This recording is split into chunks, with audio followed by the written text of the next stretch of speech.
جی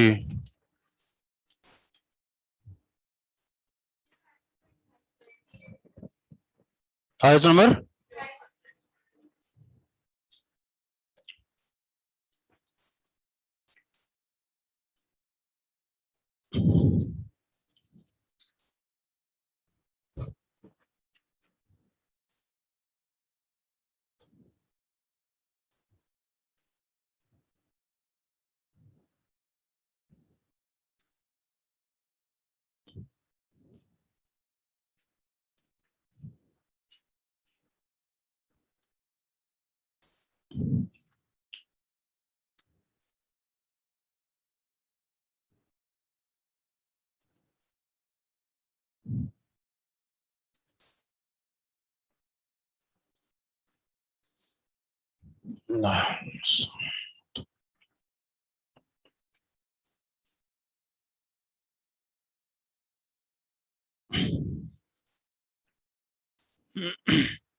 الحمد للہ والصلاة والسلام علی رسول اللہ وعلی آلہ واصحابہ ومن تبعہم بإحسان الی یوم الدین اما بعد۔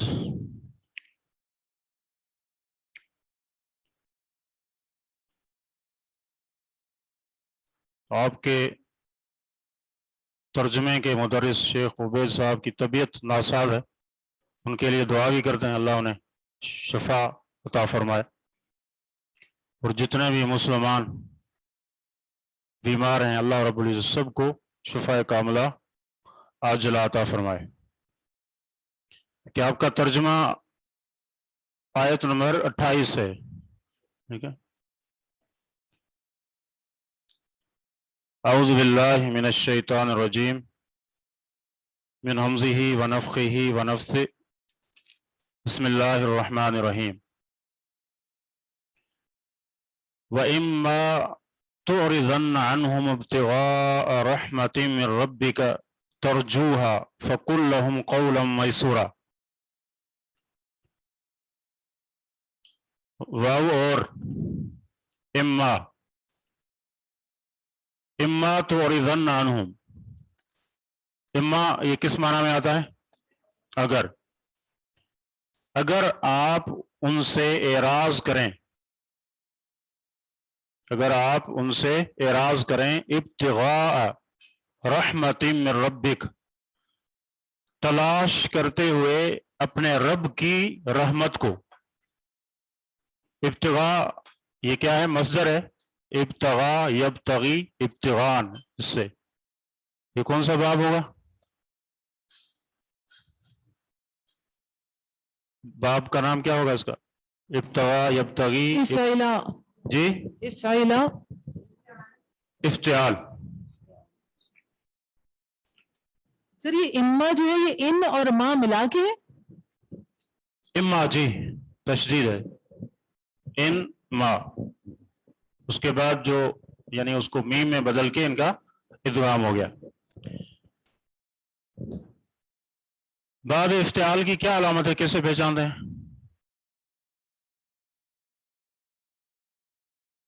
تیسرا جو حرف ہوگا نا اس کا وہ تا ہوگا، یہاں پر بھی ایسے ہی ہے، کیونکہ کبھی بسا اوقات التباس ہوتا ہے دیگر ابواب سے، جب یہ اس طرح سمجھ لیں گے پھر نہیں ہوگا۔ تو کیا مطلب؟ اور اگر آپ اعراض کریں ان سے، اعراض کرنے سے مطلب کیا ہے؟ منہ پھیر لیں، چہرہ یعنی اس کا رخ بدل دیں، یہ مطلب ہے۔ ان سے ابتغاء تلاش کرتے ہوئے رحمت من ربک، اپنے رب کی رحمت کو، ترجوہا جس کی آپ امید کرتے ہیں، جس کے آپ امیدوار ہیں، جس کی آپ امید کرتے ہیں۔ ہا ضمیر جو ہے یہ مؤنث ہے اور اس کا مرجع کیا ہے؟ رحمت۔ ترجوہا، جس کی آپ امید کر رہے ہیں، یعنی جس رحمت کی آپ امید کر رہے ہیں. فَقُلْ لَهُمْ، بس آپ کہیں ان کے لیے قولا میسورا. قولا میسورا، قول کا معنی بات، اور میسورا یعنی نرم کی ہوئی، نرمی والی بات، نرمی والی بات. اچھا، تو اس کا کیا مطلب ہے؟ اس کی تفسیر کہ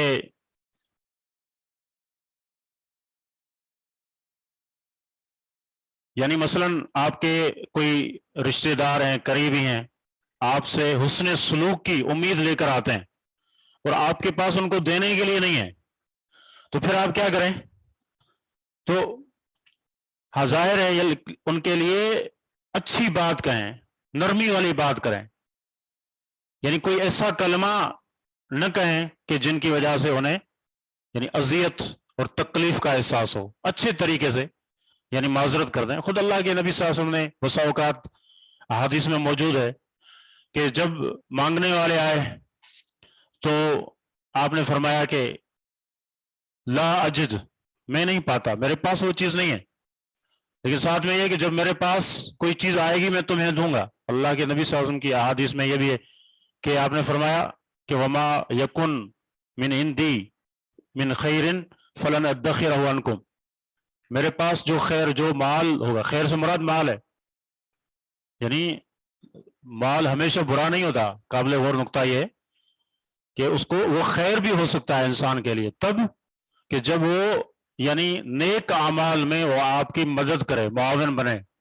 گناہوں میں نہیں، تو پھر یہ خیر ہے آپ کے لیے، تو اس کو خیر بھی کہا گیا ہے. تو اس کا مطلب کیا کہ مطلق جو مال ہے یعنی وہ مذموم نہیں ہے، بلکہ یہ ساری جو چیزیں ہیں مثلا زکوٰۃ ہے، صدقات ہیں، ان کا تعلق کس سے؟ مال سے. حج کس پر واجب ہے؟ جس کے پاس مالی قوت ہو، مال ہوگا تبھی یہ معاملات ہوں گے نا. تو اب یہ کہ حدیث جو میں سنا رہا تھا صحیح مسلم کی، آپ نے فرمایا میرے پاس جو خیر یعنی جو مال ہوگا وہ میں تم سے ذخیرہ کر کے اپنے پاس نہیں رکھوں گا، لیکن ساتھ میں یہ بھی کہا کہ وَمَن يَسْتَعْفِفْ يُعِفُّهُ اللَّهُ، کہ جو سوال سے اپنے آپ کو بچائے گا، مانگنے سے، تو اللہ اس کو بچا لے گا. تو اس کا مطلب کیا؟ سوال کرنے سے بچنا چاہیے. اصل یہ ہے، الا یہ کہ یعنی بسا اوقات ایسے حالات اور ظروف ہو جاتے ہیں کہ جس میں ضروری ہی سوال کرنا پڑتا ہے، تو انسان اس کو کیا کرے، اس سے بچے. اور یہ بھی ساتھ میں کہ جو سوال کرنے سے بچتا ہے اللہ اسے بچا لیتا ہے. وَمَن يَسْتَغْنِ يُغْنِهُ اللَّهُ، جو استغنا اختیار کرے گا تو اللہ اس کو غنی کر دے گا. یہ کہتے ہیں اصل مال کا ہونا یہ غنا نہیں ہے، غنا یہ دل کا غنا ہے. ہاں، بسا اوقات اللہ تعالیٰ اس کو ایسا دل دیتا ہے کہ وہ مستغنی ہو جاتا ہے. تو بہرحال دوبارہ آیت کی طرف لوٹتے ہیں. تو یہاں اگر آپ اعراض کریں ان سے اپنے رب کی رحمت کو تلاش کرتے ہوئے جس کی آپ امید رکھتے ہیں، تو ان سے کیا کہیں؟ قولا میسورا، نرمی والی بات، آسان والی بات.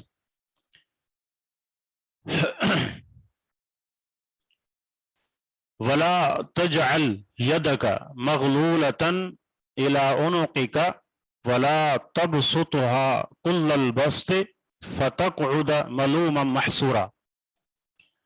ولا تجعل يدك، اور نہ کر اپنا ہاتھ، یا نہ کر اپنا ہاتھ مغلولتاً بند، الى عنقک، اپنی گردن کی طرف. کیا معنی؟ یعنی اپنے ہاتھ کو اس طرح بند کر کے نہ رکھیں گردن کی طرف. گردن کی طرف رکھنے کا کیا مطلب ہے؟ یہ کنایا ہے کہ انسان خرچ نہ کرے، خرچ کرنے سے اپنا ہاتھ روک دے. مغلولہ تو لفظی معنی ہے غل، غل سے، غل کسے بولتے ہیں؟ بیڑی، توک جو گلے میں ہوتے ہیں، توک بنا کے یعنی اپنا ہاتھ ایسا نہ رکھیں کہ اس طریقے سے پھر کیا ہوگا، اگر ہاتھ کو گردن میں یعنی باندھ دیا جائے پھر نتیجہ کیا ہوگا؟ وہ نیچے نہیں اٹھے گا. اور نیچے اٹھنا یعنی یہ کنایا ہے خرچ کرنے سے، تو مال خرچ نہیں کرے گا. مراد کیا ہے؟ اپنا ہاتھ یعنی انفاق سے، اللہ کے راستے میں خرچ کرنے سے بند نہ رکھیں.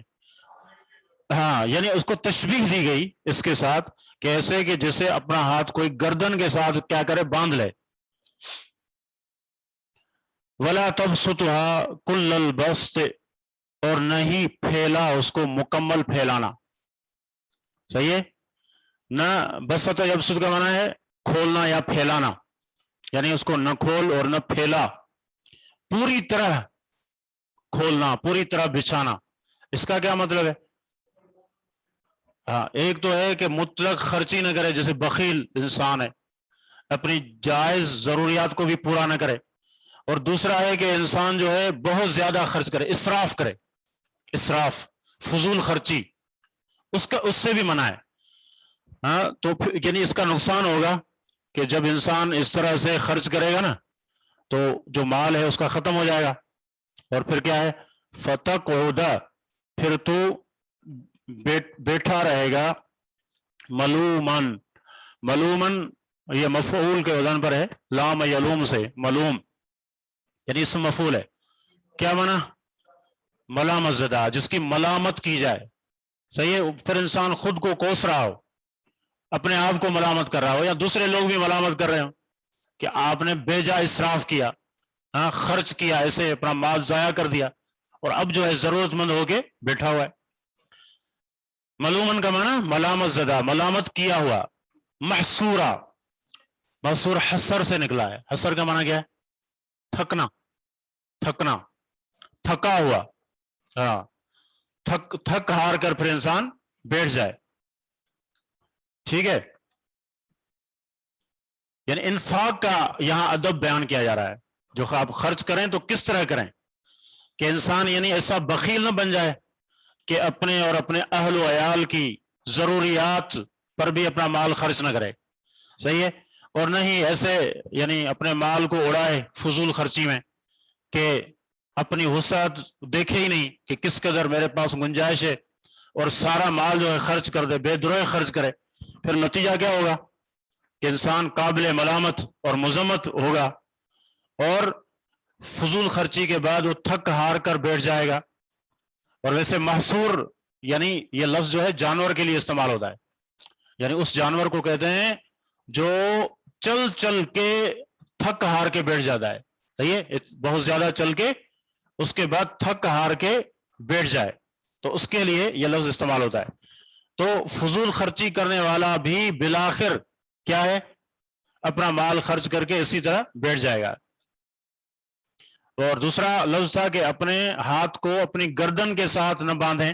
اس کا مطلب کیا یہ بھی ایک کنایا ہے یعنی بخل سے کہ مطلب کیا کہ میانہ روی اختیار کریں. ایسا بھی نہ ہو کہ بالکل ہی خرچ نہ کریں اپنی جائز ضروریات کے لیے اور ایسا بھی نہ ہو کہ فضول خرچی کر کے اپنے مال کو اڑا کے رکھ دیں بلکہ ہاں واتخذ بین ذلک سبیلا کیا کریں درمیانی راہ نکالیں. آگے ہے کہ ان ربک بے شک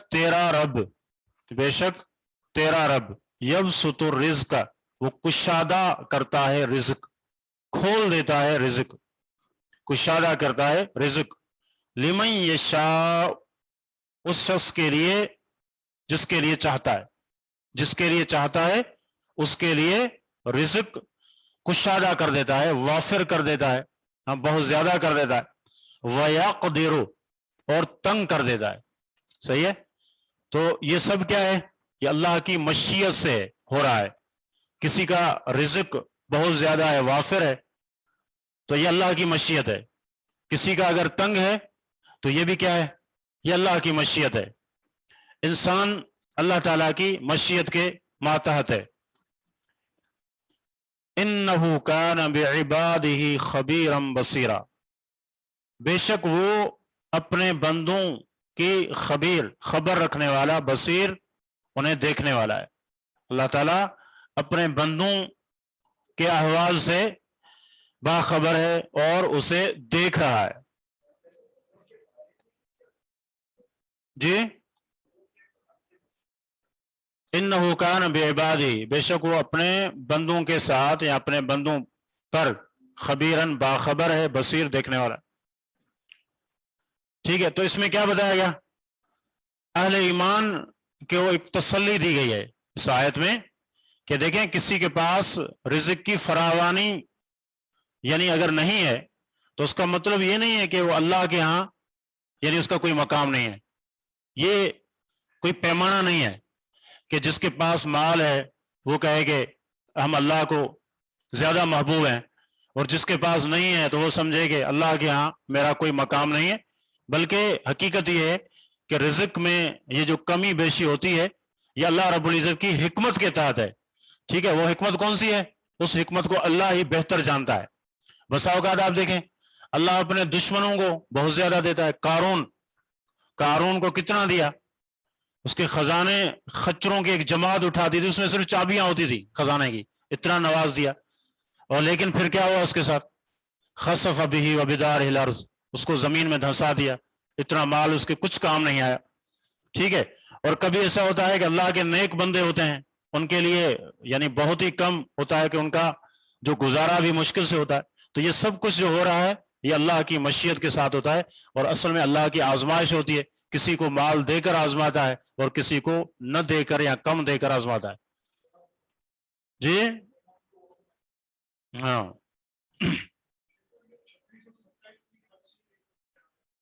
26 اور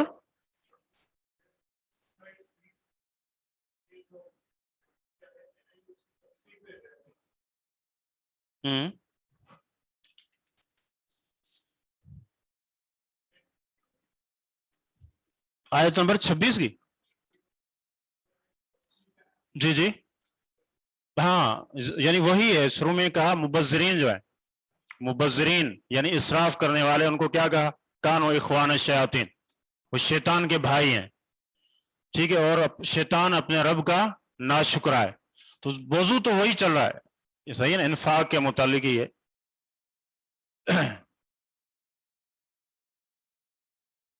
یہ ترجمہ واضح ہے؟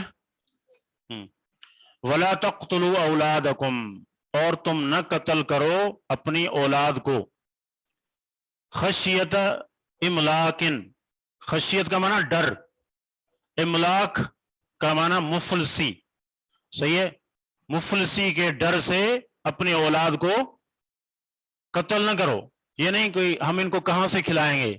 صحیح ہے، یہ بچے جو ہوں گے ان کو کھلانا پڑے گا، ان کو ہم کہاں سے کھلائیں گے. مفلسی کے ڈر سے قتل نہ کرو. نحن نرزقہم وإیاکم، ہم رزق دیتے ہیں انہیں، یعنی تمہاری جو اولاد ہے اس کو بھی رزق ہم دیں گے. وإیاکم، اور تم کو بھی. رزق کا ذمہ ہمارا ہے.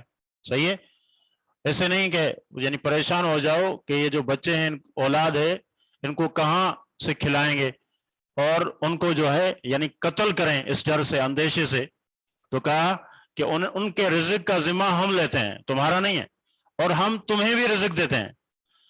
آگے کہا ان قتلہم، بے شک ان کا قتل، کان ہے، خطأً کبیرہ، بہت بڑا گناہ. ان کو قتل کرنا بہت بڑا گناہ ہے. اچھا، اب یہ دیکھیں کہ ایک حدیث ہے اللہ کے نبی صلی اللہ علیہ وسلم کی، جس میں ہے کہ آپ سے پوچھا گیا کہ سب سے بڑا گناہ کون سا ہے، تو آپ نے کیا کہا؟ الشرک باللہ، الاشراک باللہ، اللہ کے ساتھ شرک کرنا. اس کے بعد پوچھا ثم ایون، پھر کون سا گناہ ہے جو سب سے بڑا ہے؟ تو کیا ارشاد فرمایا؟ ان تقتل ولدک خشیت ان یطعم معک، کہ آپ اپنے بیٹے کو، اپنی اولاد کو قتل کریں کہ وہ تمہارے ساتھ کھائیں گے، اس اندیشے سے کہ وہ تمہارے ساتھ کھائیں گے. یعنی کیا کرو؟ اس اندیشے سے کہ ان کو کہاں سے ہم کھلائیں گے. دیکھیں اسی طرح آج جو یعنی کیا کہتے ہیں فیملی پلاننگ کے نام پہ جو کچھ ہو رہا ہے وہ بھی کیا ہے، وہ کہتے ہیں کہ دنیا میں وسائل ختم ہو جائیں گے، آبادی اتنی بڑھ گئی ہے، کہاں سے تم ان کو کھلاؤ گے. صحیح، اس لیے اب یہ ہے کہ جو آبادی کو کنٹرول کرو، اس کا یہ طریقہ ہے. یا بچے دو ہی اچھے، وہ بھی یعنی اسی ذہنیت کی عکاسی کرتا ہے یہ جملہ. تو آپ دیکھیں یعنی قطع نظر اس کے کہ یہ ایک باطل چیز ہے، وقت کے ساتھ ساتھ وسائل بھی بڑھ رہے ہیں. صحیح ہے، ذرا آپ دیکھیں پہلے جو لوگ تھے ان کی زندگی یعنی آسان تھی یا ہماری زندگی آسان ہے؟ ہماری آسان ہے. آپ دیکھیں کہ آج کل ایک عام آدمی کو وہ سہولیات ہیں جو کسی دور میں بادشاہ کے پاس بھی نہیں ہوتی تھی. ایسا ہی ہے نا؟ ہاں. اب یہ مثلا یہ لائٹ ہے، ہاں، کوئی تصور کر سکتا تھا اس چیز کا؟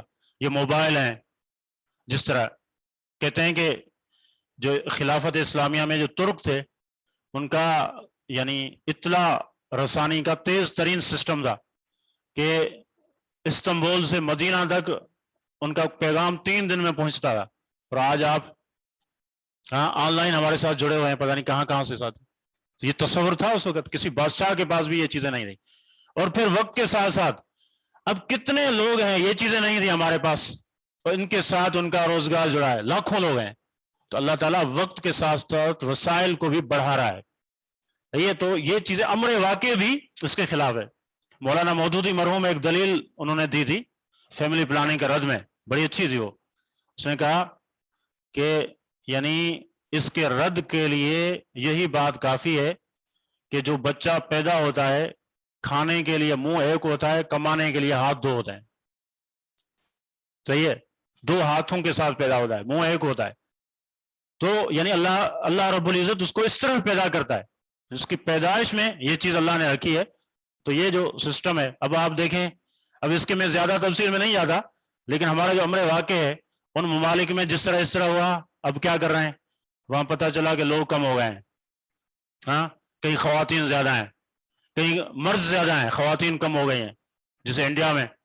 کیونکہ اس کی وجہ یہ تھی کہ بچوں کو یعنی پتہ چلتا ہے کہ یہ بچے اس کو پہلے یعنی ضائع کر دیتے ہیں. اور اسی طرح اب دنیا میں دیکھیں، اب وہ باہر سے لوگوں کو بلا رہے ہیں اپنے پاس، کیونکہ ان کی اپنی آبادی اتنی نہیں ہے. تو یہ یعنی سسٹم بحمداللہ آپ دیکھ رہے ہیں کہ وقت کے ساتھ یہ چیزیں اللہ تعالیٰ ان کا باطل ہونا بالکل ہمارے اوپر ظاہر کر رہا ہے. تو حقیقت بھی یہی ہے کہ رازق اللہ ہے، اللہ رب العزت رزق دیتا ہے. تو یہ ہمارا کام نہیں ہے. ہمارا کام کیا ہے؟ ہمارا کام یہ ہے کہ جو یعنی رزق کے جائز ذرائع ہیں ان کے ذریعے ہم رزق حاصل کرنے کی تگودو کریں. یہ ہمارا کام ہے. باقی وہ مالک دے گا، وہ سب کو دیتا ہے. صحیح، آپ سوچ بھی نہیں سکتے کتنی مخلوقات ہیں. ہاں، اور ایسے بھی ہیں جیسے اللہ کے نبی صلی اللہ علیہ وسلم نے پرندوں کی مثال دی حدیث میں، کہا کہ لو انکم توکلون علی اللہ حق توکلہ لرزقکم کما یرزق الطیر تغدو خماسا وتروح بطانا. یہ حدیث جامع ترمذی کی حدیث ہے. کہتے ہیں اگر تم اللہ پر ویسا توکل کرو جس طرح پرندوں کا توکل ہے تو اللہ تمہیں بھی ایسے ہی رزق دے جسے پرندوں کو دیتا ہے.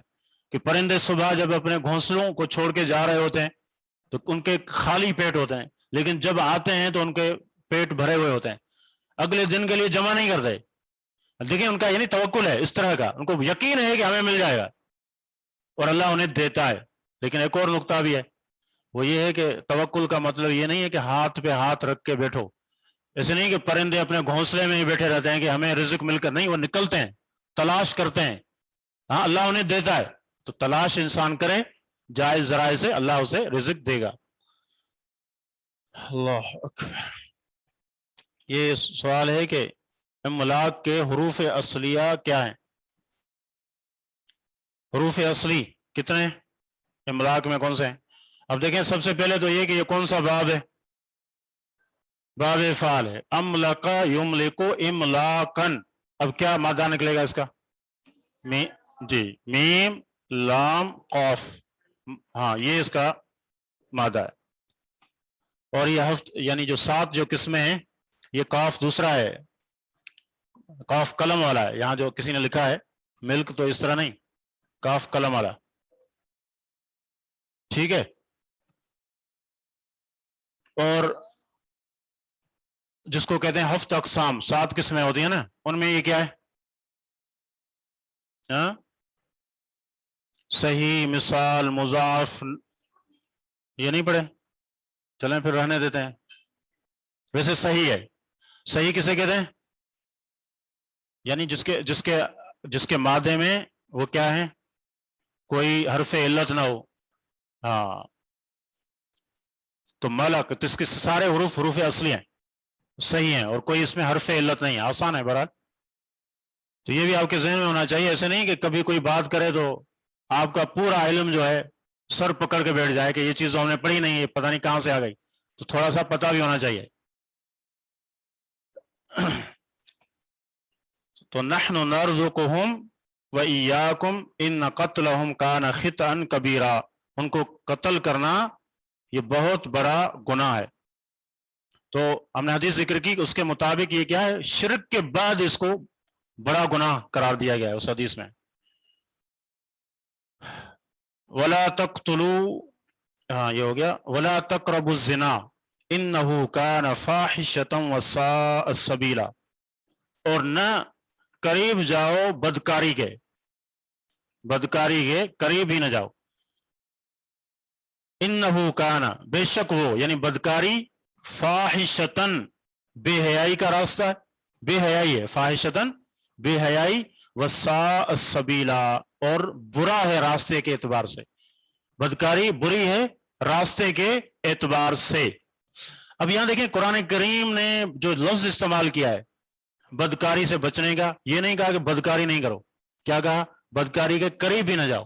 اس کا مطلب کیا, اس کا مطلب یہ ہے کہ وہ اسباب جو کسی کو برائی میں داخل کر سکتے ہیں ان اسباب سے بھی اپنے آپ کو بچاؤ. صحیح ہے, مثلا کوئی کسی راستے سے گزرتا ہے اور اس کو اندیشہ ہے کہ وہاں کوئی برائی ہوتی ہے تو وہ راستہ نہ لیں, وہ راستہ لیں جہاں محفوظ ہے, جہاں کوئی برائی نہیں ہے. سے کیوں, اس لیے کہ انسان کمزور ہے, شیطان اس کے ساتھ ہے, اس کے بہکاوے میں آ کے یعنی اس سے گناہ ہو سکتا ہے. تو اس کا طریقہ یہ ہے کہ گناہوں سے جتنا یعنی اس کے اسباب سے بھی. اب دیکھیں یہ جو پردے کا حکم ہے, آنکھوں کو جھکانے کا حکم ہے, یہ سب کے لیے, عورتوں کے لیے نہیں ہے, مردوں کے لیے بھی ہے. قل للمؤمنین یغضوا من ابصارہم, کہا کہ اپنی آنکھیں نیچی رکھیں. صحیح ہے. اس کے بعد یہ ہے کہ یعنی اپنی عزت اور ناموس کی حفاظت کریں. تو کیا مطلب, اگر آنکھوں کو ایسے چھوڑ دیں گے تو یہ سبب بن سکتا ہے. تو اس لیے ہر اس چیز سے ہمیں شریعت نے روکا ہے کہ جو گناہ تک جانے کا سبب بن سکتا ہے. تو یہاں یہی بیان ہے کہ ولا تقربوا, قریب بھی نہ جاؤ, قریب بھی نہ جاؤ. اللہ اکبر. انه كان فاحشة وساء سبیلا, بے شک وہ بے حیا, یہی فاحشہ ہے. فاحشہ کس کو کہتے ہیں, یہ فاحش سے نکلا ہے. فاحش کہتے ہیں ایسی چیز کو جس کی خرابی برائی بالکل واضح ہو. ہاں واضح, یعنی کیا مطلب کہ آپ کو دلائل دینے نہیں پڑتے اس خرابی کو بیان کا. ہر کسی کے ذہن میں ہے کہ ہاں صحیح ہے کہ یہ بے حیائی ہے, تو یہ بدکاری ہے. تو یعنی جس کا برا ہونا بالکل معلوم ہو, واضح ہو. وساء سبیلا, اور برا راستہ ہے, برا راستہ ہے. اس راستے پر جو چلا تو اس کی عزت نہیں رہے گی. صحیح ہے. معاشرے میں اس کا کردار یعنی کیا ہوگا, اچھا نہیں ہوگا. لوگ اس کو اچھی نگاہوں سے نہیں دیکھیں گے, بدنام ہو جائے گا. اور آپ دیکھیں کہ شریعت کے اعتبار سے بھی جو سزا ہے کتنی بڑی سخت رکھی گئی ہے اس کی. صحیح ہے, کیونکہ شریعت کے مقاصد میں سے ایک اہم مقصد کیا ہے کہ جو نسب ہے اس کی حفاظت, نسب کی حفاظت.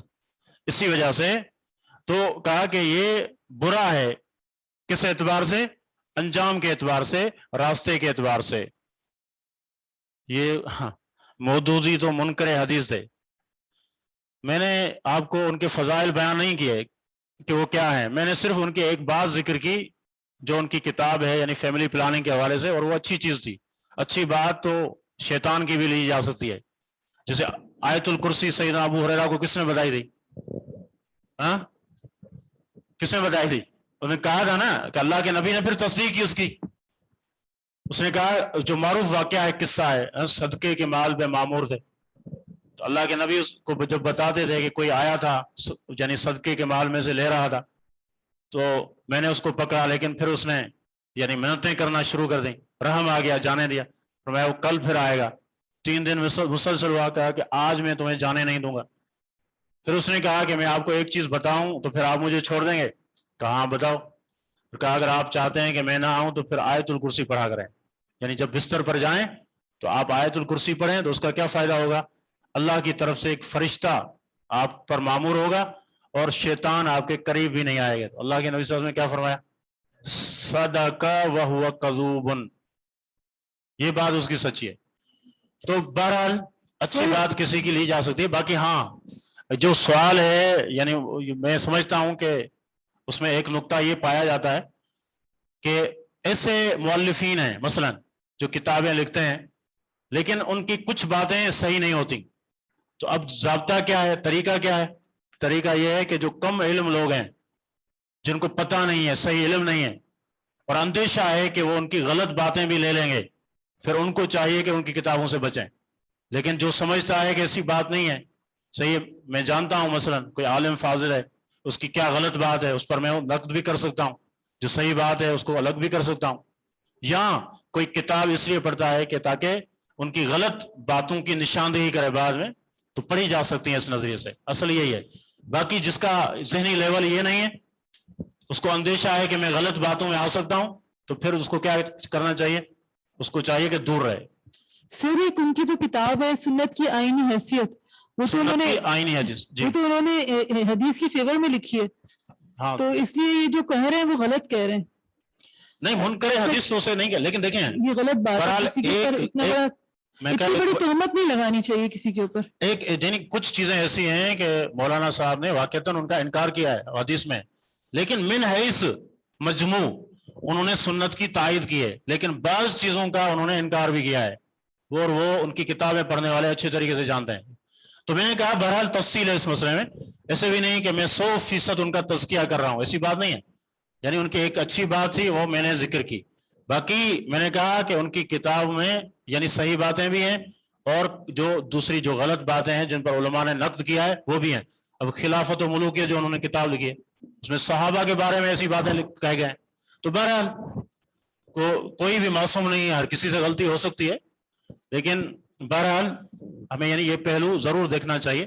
سر اس میں ریکویسٹ یہ ہے کہ کچھ ہمارے اسٹوڈنٹس کا یہ ایٹیٹیوڈ بن جاتا ہے کہ وہ تکفیریت کی طرف بہت چلے جاتے ہیں، اور میرا تو ایکسپیرینس ہے، تو اس چیز سے بھی روکنا چاہیے کہ ہم علم حاصل کر رہے ہیں تو ہم اپنا کو اتنا بڑا عالم سمجھنے لگے. اب یہ تو علماء کے لیول کی چیز ہے کہ انہوں نے ایک آدھ چیز ان کی غلط نکالی، کسی کی بھی کوئی بھی ایکس وائی زی کی، اگر کوئی یہ عادت بنا لے کہ نہیں یہ بھی کافر، وہ منکر حدیث، وہ فلانا، یہ بھی اچھی کوئی نہیں کہتا. کسی عالم نے مولانا مودودی کو کافر کہا؟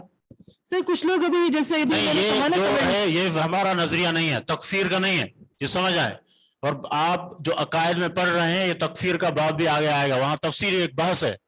صحیح ہے. تو یہ چیزیں باقی جس کا لیول نہیں ہے تو اس کو چاہیے کہ اپنے معاملات علماء کی طرف لوٹائے. ہاں یعنی جو ان کی غلط باتیں ہیں، باقی کسی نے یہ نہیں کہا نعوذ باللہ تکفیر کسی کی نہیں کی. اور تکفیر کیا ہے؟ تکفیر کا معاملہ بڑا خطرناک ہے. من قال لاخی یا کافر فقد باء بہ احدہما، یہ حدیث ہے کہ جس نے کسی کو کہا ہے کافر تو ان میں سے کوئی ایک کافر ہو گیا. اگر وہ واقعتاً کافر ہے تو ٹھیک ہے، ورنہ پھر فتویٰ اسی کی طرف پلٹتا ہے. تو یہ آسان کام نہیں ہے. اور پھر سنیں اہل حدیث یعنی جو ہیں یا سلف ہیں وہ تکفیر معین کے قائل نہیں ہیں. یعنی کسی کو نامزد کر کے کہنا یہ کافر ہے، یہ کیا ہے؟ اللہ اس کے رسول کا حکم ہے، اس کی شرائط ہیں اور کبار علماء کی طرف یہ معاملہ مرجوع ہے. باقی عمومی طور پر جس کی غلطی ہے جس طرح شریعت نے بیان کی ہم بیان کریں گے، لیکن اس کا مطلب یہ نہیں ہے کہ اس پر ہم مثلا لعنت اللہ علی الکاذبین، یہ کیا ہے؟ قرآن کی آیت ہے نا، جھوٹوں پر اللہ کی لعنت ہو. اب کوئی جھوٹ بولے اور ہم اس کو کہیں کہ تم پر اللہ کی لعنت ہے، اس طرح معین کر کے کہیں نہیں. ہم مطلق کہہ سکتے ہیں بھائی جھوٹ سے بچو، جھوٹ کے بارے میں یہ ہے کہ لعنت اللہ علی الکاذبین، اس طرح. تو جو حکم لگانا ہے نا یعنی کسی کو نامزد کر کے نامینیٹ کر کے، یہ یعنی اہل السنہ کا منہج نہیں ہے. عمومی طور پر اس گناہ کی مذمت کی جائے گی، جو نصوص آئی ہیں وہ بیان کی جائیں گی، لیکن وہ شخص کافر ہوتا ہے یہ الگ مسئلہ ہے.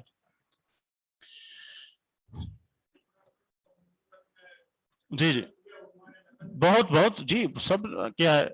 اور اس میں واقعتاً کچھ ایسی باتیں ہیں کہ اس میں دیکھیں سب سے زیادہ اس کی فیور کرنے والے رافضی ملتے ہیں آپ کو، کیونکہ صحابہ کے بارے میں یہ سمجھیں کہ خلافت و ملوکیت کے بعد ہی سارے دروازے کھلے ہیں صحابہ پر نقد کے. تو یعنی یہ چیزیں ہیں، ان کی اچھائیاں بھی ہیں تفسیر میں بہت ساری اچھی باتیں بھی انہوں نے کی ہیں اور کچھ جو یعنی غلطیاں بھی ہیں. تو انسان دیکھے ان چیزوں کو, اچھی چیزوں کو لے, اور جو یعنی جن میں کوئی اعتراض ہے, سمجھتے ہیں کہ یہ بات صحیح نہیں ہے, تو اہل علم سے سوال کرے.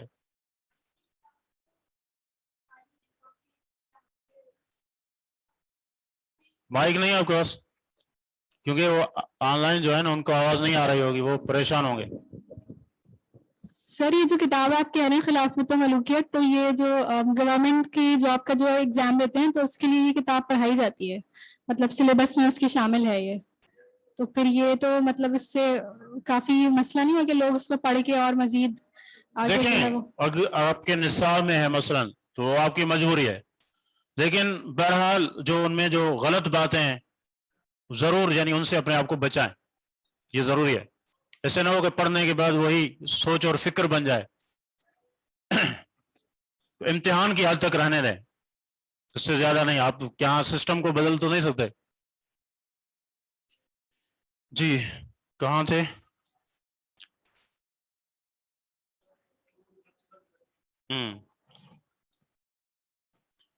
وَلَا تَقْتُلُوا النَّفْسَ الَّتِي حَرَّمَ اللَّهُ إِلَّا بِالْحَقِّ, اور نہ تم قتل کرو کسی جان کو وہ کہ حرم اللہ, جس کو اللہ نے حرام قرار دیا ہے. کیا معنی؟ کہ اس کے قتل کرنے کو اللہ نے حرام قرار دیا ہے. الا بالحق, مگر حق کے ساتھ. حق کے ساتھ, تو حق کے ساتھ قتل کرنے سے کیا مراد ہے؟ یعنی قصاص. مثلا اس نے کسی کو ناحق قتل کیا ہے تو قصاصاً اس کو قتل کیا جائے گا, لیکن وہ قتل کون کرے گا؟ عام آدمی. ہاں, اصل چیز ہے جو حکومت ہے اس کی ذمہ داری ہے, کیونکہ پھر کیا ہوگا اگر اس طرح انارکیت ہوگی, ہر کوئی اپنا بدلہ خود لے گا, تو پھر کیا ہوگا؟ پھر بہت ساری جانیں, قیمتی جانیں ضائع ہوں گی. تو حکومت ایسا کرے, ان کو چاہیے, اللہ سے ڈرنا چاہیے کہ یعنی جو مظلوم ہے اس کو جلد جو ہے انصاف ملے. صحیح ہے, اس کا سینہ ٹھنڈا ہو. تو یہ جو ہے ان کا یعنی یہ معاملہ ہے کہ وہ اس طرح کریں. تو حق کے ساتھ قتل کرنا. اسی طرح کوئی حدود میں قتل ہوتا ہے وہ بھی حق کے ساتھ ہے. ہاں جی, مرتد ہے, من بدل دینہ فقتلوا, یہ بھی اسی میں آئے گا. اسی طرح یعنی جادوگر, ہاں, حد الساحر ضربۃ بالسیف, صحابہ کا اتفاق ہے اس پہ. تو یہ یعنی حدود میں یہ حق کے ساتھ ہیں, یعنی ناحق اس کے علاوہ جو ہیں وہ کیا ہے؟ اللہ کے نبی صلی اللہ علیہ وسلم نے کیا فرمایا؟ کل المسلم علی المسلم حرام دمہ ومالہ وعرضہ, ہر مسلمان دوسرے مسلمان پر حرام ہے. کیا؟ اس کا خون, ہاں, اس کا مال اور اس کی عزت. سر اس میں حق کے ساتھ قتل کرنے میں سیلف ڈیفینس کے لیے اگر کوئی کرتا ہے اپنے کوئی بچانے کے لیے, تو یہ بھی اس میں شامل ہوگا؟ یعنی مثلا کسی پر کوئی حملہ کرتا ہے اور وہ اپنی جان بچاتا ہے اور وہ کس کو مر جاتا ہے سامنے والا, یہ سوال ہے؟ جی ہاں, تو آپ نے فرمایا اصل تو یہ ہے, یعنی اگر واقعتاً معاملہ ایسے ہی ہے تو پھر اس کا خون ضائع ہے, اس کا خون ضائع ہے. لیکن اس لیے یعنی ایک قاعدہ ہے کہ یعنی جو دفاع ہے وہ کم سے کم میں کیا جائے گا. مثلا یعنی ایک چیز ہے آپ کی طرف بڑھ رہی ہے اور پتہ ہے کہ اگر اس کو مقصد اپنے آپ سے دور کرنا ہے, اگر کسی ہلکے طریقے سے وہ دور ہو جاتا ہے تو اس کو اختیار کیا جائے گا. لیکن اگر یہ ہے کہ نہیں اور کوئی چارہ ہی نہیں ہے تو پھر صحیح ہے. اور یہ جیسے آپ نے کہا کہ اس کی تعین کون کرے گا؟ کوئی عدالت کرے گی شواہد کے بنا پر. اسی طرح ہے جی. اور اسی طرح اگر کوئی یعنی اپنے جان مال عزت کی حفاظت کرتے ہوئے ان کے ہاتھوں مارا جاتا ہے وہ شہید ہے. من قتل دون مالہ فهو شہید, یعنی من قتل دون عرضہ فهو شہید, یہ بھی احادیث میں ہے. ومن قتل مظلوما, اور جو شخص قتل کیا گیا مظلوم, مظلوم جس کو مارا گیا ظلم کرتے ہوئے, فقد جعلنا لولیہ سلطانا, فقد پس تحقیق جعلنا ہم نے کیا ہے اس کے ولی کے لیے سلطان. سلطان کسے کہتے ہیں؟ اختیار. یعنی اس کے ولی کو ہم نے اختیار دیا ہے، فلا یسرف فی القتل، بس وہ نہ اسراف کرے قتل میں، انہ کان منصورا، بے شک وہ مدد کیا گیا ہے، قتل میں اسراف نہ کرے۔ یعنی کیا کہا کہ جو مظلوم اگر کسی کو مارا جاتا ہے تو مقتول کے جو وارث ہیں تو ان کو کیا ہے، یہ حق یا طاقت یا یہ غلبہ ان کو جو ہے دیا گیا ہے، وہ کیا ہے کہ قاتل کو حاکم کے شرعی فیصلے کے بعد اگر وہ ان کو ہاتھ میں دے کہ ان کو قتل کرو تو اپنے ہاتھ سے بھی کر سکتے ہیں، یا کوئی اور یعنی ان کے ادارے ہیں جو یہ کام کرتے ہیں، تو اب کیا ہے، یا تو قصاص میں قتل کریں یا دیت لے لیں یا معاف کر دیں، یہ اختیار ہے انہیں تینوں چیزوں کا۔ جس چیز کو بہتر سمجھتے ہیں اپنے لیے اس کو کیا کریں، اختیار کریں، لیکن اگر قصاص ہی لینا ہے تو پھر اس میں زیادتی نہ کریں۔ صحیح، زیادتی کیسے ہوگی؟ مثلا کسی کا ایک بندہ مارا گیا تو وہ جواب میں ان کے 2-3 بندے مار دیں، یہ ظلم ہے، زیادتی ہے۔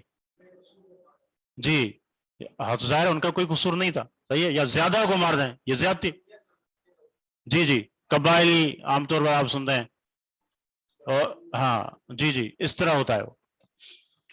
یا ایسے ہے کہ مارنے کے بعد اس کا مسئلہ کریں۔ مسئلہ کیا ہوتا ہے؟ یعنی ان کے انگلیاں کاٹنا، ناک کاٹنا، آنکھیں نکالنا، پاؤں کاٹنا، اس طرح مسئلہ، یہ اس کو مسئلہ کہتے ہیں، یعنی مارنے کے بعد پھر یہ عمل ایسا نہ کریں۔ یا ان کو بہت زیادہ عذاب دے کر، اذیتیں دے دے کر اس کا ایک عضو کاٹ کے ماریں، اس طرح یہ بھی صحیح نہیں۔ اب کیا ہے، مقتول کا وارث مدد کیا گیا ہے۔ مدد کیا گیا ہے کیا مطلب؟ کہ اب ظاہر ہے قانون اس کی فیور میں ہوگا، صحیح ہے، اصل قانون تو وہی ہوتا ہے جو مظلوم کو ساتھ دے۔ یعنی بسا اوقات تو یہ قانون میں یعنی کمزوری کے پہلو ہوتے ہیں کہ بجائے مظلوم کے ظالم کی فیور میں ہوتا ہے، اور ان کو پتہ ہوتا ہے کہ یعنی ایک راستے سے اگر میں پکڑا جاؤں گا تو 10 راستے میرے نکلنے کے موجود ہیں، یہ سکم پایا جاتا ہے، ایسا معاشرہ تباہ ہو جاتا ہے، وہاں جو جرائم ہیں کبھی ختم نہیں ہوتے۔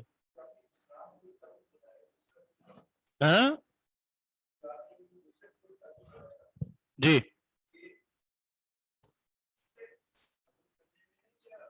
یہ صورت بھی ہو سکتی ہے خود سے عمل کرنے میں، مثلا کوئی ایسی جگہ ہے جہاں قصاص کا قانون نہیں ہے، اب وہ خود اپنے طور پر یہ معاملہ کرتے ہیں تو پھر بھی یہ چیز دیکھنی ہوگی۔ اصل یہ ہے کہ یہ معاملہ کون کرے گا؟ حاکم وقت، تاکہ پھر آگے یعنی یہ جنگ کی صورت اختیار نہ کر لے۔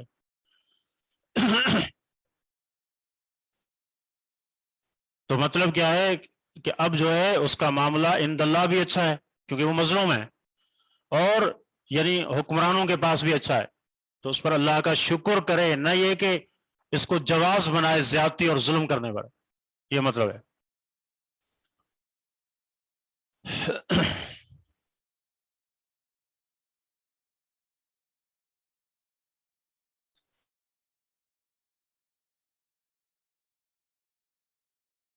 قاتل اور مقتول دونوں جہنم میں ہیں۔ ایک حدیث اس کی وضاحت طلب کی گئی ہے۔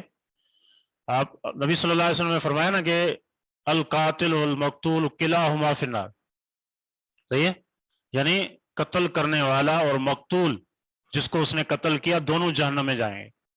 اس کا مطلب کیا ہے؟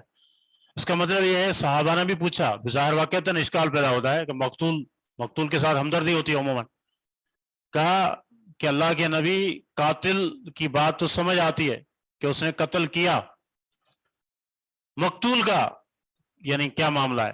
تو آپ نے فرمایا انہو کان حریصا علی قتل صاحبہ۔ اب مسلمان کیسے، یعنی حدیث کیا ہے کہ 2 مسلمان میدان میں آئے تلواریں لے کر یا اسلحہ لے کر، دونوں، اب دونوں ایک دوسرے کو مارنا چاہتے ہیں، مارنا مقتول بھی چاہ رہا تھا لیکن اس کا داؤ نہیں چلا، داؤ اس کا چلا، اس معنی میں۔ تو اس کا مطلب کیا ہے؟ انما الاعمال بالنیات، نیت کا معاملہ بڑا اہم ہے، تو اس لیے کہا کہ یہ دونوں، یعنی وہ بھی چاہ رہا تھا اس کو قتل کرنا مقتول، لیکن یعنی اس کو موقع نہیں ملا، اس کو مل گیا، تو اس معنی میں یہ دونوں برابر ہیں۔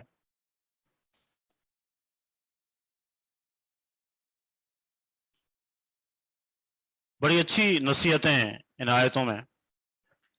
ولا تقربوا مال الیتیم، اور نہ تم قریب جاؤ یتیم کے مال کے، یتیم کے مال کے قریب نہ جاؤ. الا باللتی ہی احسن، مگر وہ جو احسن ہے، سب سے بہتر ہے، سب سے بہتر ہے. اس کا کیا مطلب ہے؟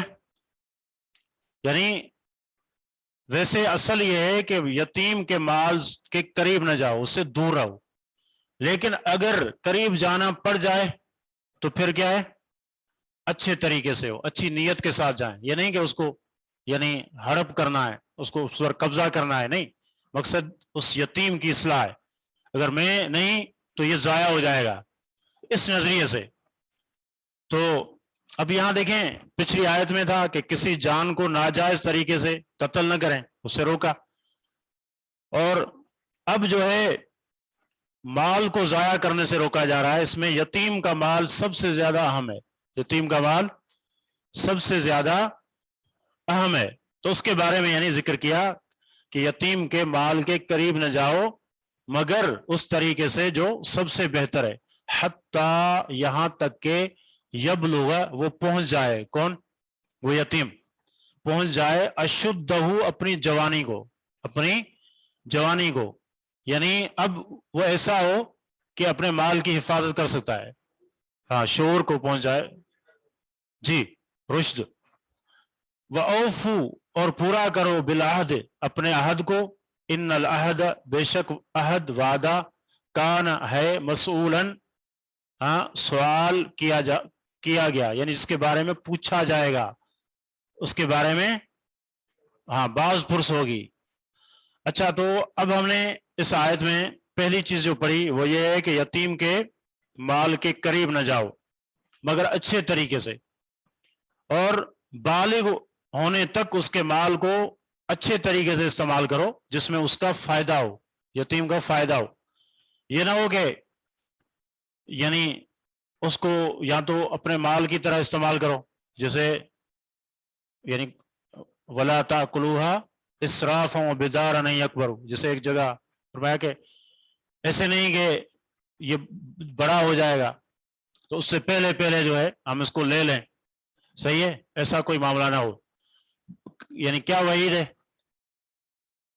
الذین یأکلون اموال الیتامی ظلما انما یأکلون فی بطونہم نارا وسیصلون سعیرا.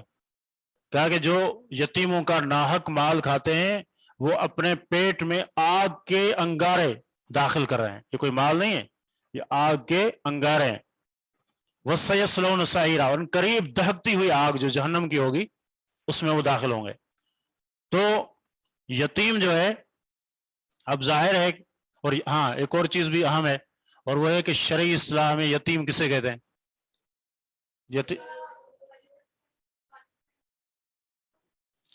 ہاں، شرعی اصطلاح میں یتیم وہ ہے من مات ابوہ ولم یبلغ، من مات ابوہ ولم یبلغ، یعنی جس کا والد فوت ہو جائے بلوغت سے پہلے. اس کا مطلب کیا ہے کہ جس کی والدہ اگر فوت ہو گئی تو شرعی اصطلاح میں یتیم نہیں، اگرچہ ہمارے معاشرے میں اس کو لوگ یتیم کہتے ہیں لیکن شرعی اصطلاح میں وہ یتیم نہیں ہے، والد. دوسری بات یہ معلوم ہوئی ولم یبلغ، بلوغت کے بعد اگر کسی کا والد فوت ہوتا ہے تو وہ یتیم نہیں ہے شرعی اصطلاح میں. ہاں، یہ دونوں قیود ہیں.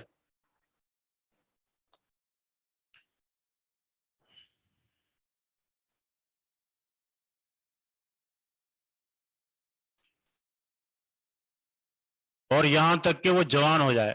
اب عموماً یعنی جو جوانی ہوتی ہے تو اس میں انسان کو عقل، شعور حاصل ہو جاتا ہے، یعنی اپنا نفع اور نقصان اچھے طریقے سے سمجھنے لگتا ہے، اور آگے اس کو پتا ہے کہ میں نے آگے جو زندگی گزارنی ہے، اور پھر ذمہ داریاں بھی اس کے اوپر آتی ہیں. تو بہت ساری چیزیں وہ خود بخود جو ہے اخذ کر لیتا ہے، سمجھ لیتا ہے. باقی یعنی اب بسا اوقات یہ بھی ہو سکتا ہے کہ اگر کوئی جوانی کے بعد بھی اس میں شعور نہیں ہے پھر کیا ہوگا؟ اس پر حجر کا حکم ہوگا. فقہی اصطلاح میں اس کو حجر کہتے ہیں. حجر کیا معنی؟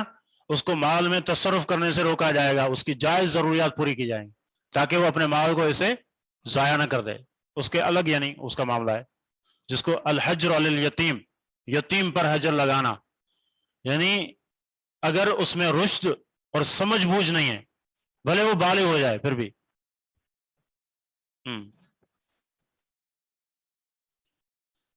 اور دوسرا معاملہ ذکر کیا ہے عہد۔ عہد کسے کہتے ہیں؟ عہد کا لفظی معنی ہے میثاق، یعنی پختہ عہد، یعنی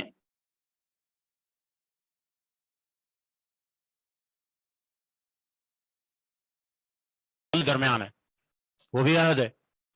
اور ایک وہ ہے جو بندوں کے آپس کے معاملات میں ہوتا ہے، وہ بھی عہد ہے، صحیح ہے دونوں۔ تو اللہ اور بندوں کے درمیان کیا ہے؟ ہاں، سب سے پہلے یہ توحید، عہد الست بربکم، ہاں یہ جو لیا گیا، اور اسی طرح یہ کہ شرک نہیں کرنا۔ ہاں، میں نے تم سے یہ عہد لیا تھا جب تم آدم علیہ السلام کی پشت میں تھے، میرے ساتھ کسی کو شریک نہیں کرو گے، کہ اگر تجھے دنیا اور جو کچھ دنیا میں ہے وہ چیز مل جائے تو کیا تم فدیہ دے کے اپنے آپ کو جہنم سے چھڑا لو گے؟ وہ کہے گا ہاں۔ اللہ تعالیٰ فرمائے گا اس سے آپ